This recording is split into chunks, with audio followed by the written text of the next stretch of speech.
So there was, a little bit of a leak apparently from a reporter with, I think it was a New York Times maybe, or New York Post, and they said that apparently the person that President Trump is speaking with is Goldie. Now we don't know if that's true or not.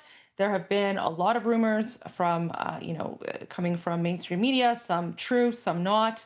But this is a very interesting strategy, I see it as, because President Trump is essentially pitting various people within the Islamic regime against one another. And, Ghalibaf, the fact that President Trump is claiming that, the person that he's speaking with is more reasonable than, the others who have been around in the past.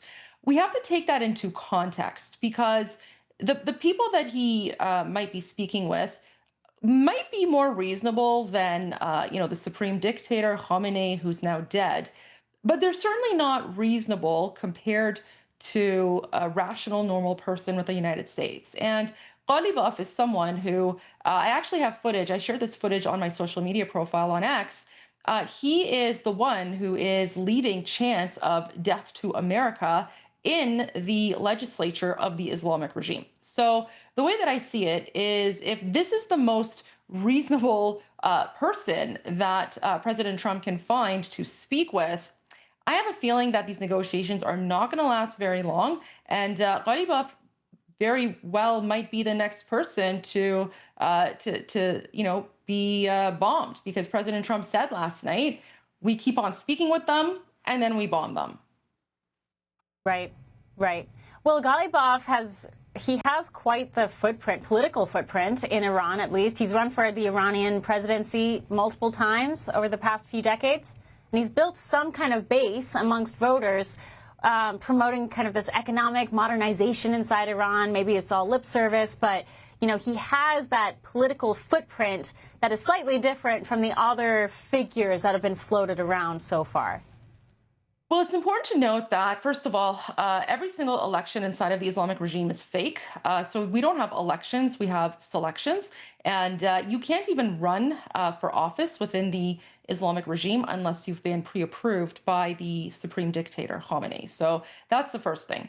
Second of all, in the last, elections that were had, I believe it was back in the summer after the president prior to Pezeshkian died in a helicopter crash, less than 10% of Iranians came out to vote. So the voter turnout in the last election was less than 10%.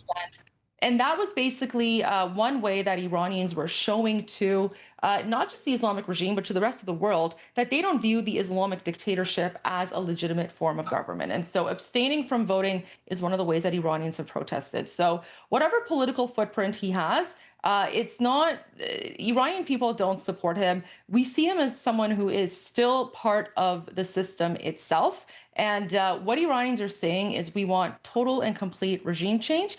And the only person that we trust to transition the government from an Islamic dictatorship to a functioning secular democratic society is, of course, the Crown Prince of Iran, His Royal Highness King Reza Pahlavi.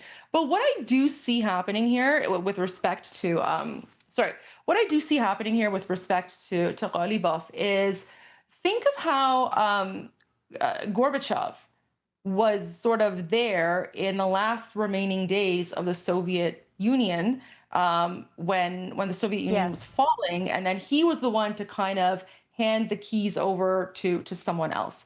That's sort of where I think President Trump is going with this. President Trump is basically trying to find someone. Yeah, I feel like President Trump is trying to find someone who can claim some sort of leadership so that that person can then officially surrender. Because President Trump has made it very clear. If he's negotiating with the Islamic regime, the only terms he's interested in is unconditional surrender. And if they don't agree to that, then they're going to be bombed. And those are his words. Goldie, real quick, how are the people on the ground doing? I know you talk to people, the resistance on the ground, the people who are hunkering down. They're told to basically shelter in place. But, how are they surviving day to day? So there's a very strong sense of national unity. Iranians are supporting one another. I actually spoke with someone today who just came back from Iran a few days ago, and they were actually there when the conflict started, or as we call it, the liberation occupation. And what this Okay. person said to me is the mood is great. Iranians are very thankful for President Trump and Prime Minister Netanyahu. The only fear that Iranians have is that the United States and Israel will stop before the Islamic regime is completely decimated. So the mood in Iran is hopeful. yeah. People see freedom on the horizon.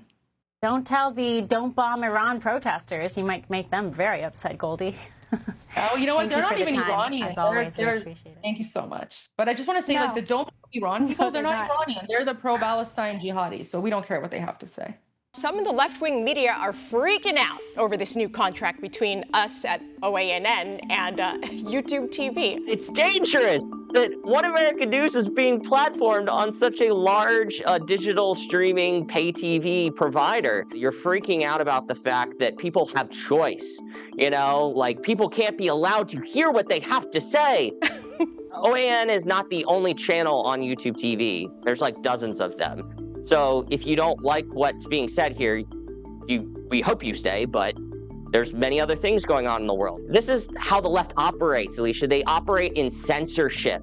They don't believe in choice and letting people do their own homework. This is the way the authoritarian left works. They don't believe in choice because they don't like the fact that we don't live in the 1960s anymore with 3 networks and your local newspaper.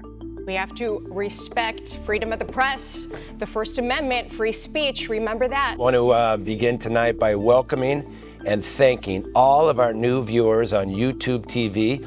Overnight, One American News welcomed a potential 9.4 million new viewers on YouTube TV. So on behalf of everyone here at OAN, welcome to One American News. We are incredibly excited to have you. This will allow all YouTube TV subscribers to enjoy 16 hours of live news coverage every single day, as well as all of AWE's lifestyle, travel, and family programming, and it will be available in YouTube TV's baseline package. Now, the Vice President and Global Head of Media at YouTube, Justin Connolly, said this about it. Our goal has always been to provide our subscribers with a wide range of content, which is why we're excited to bring One American News to YouTube TV.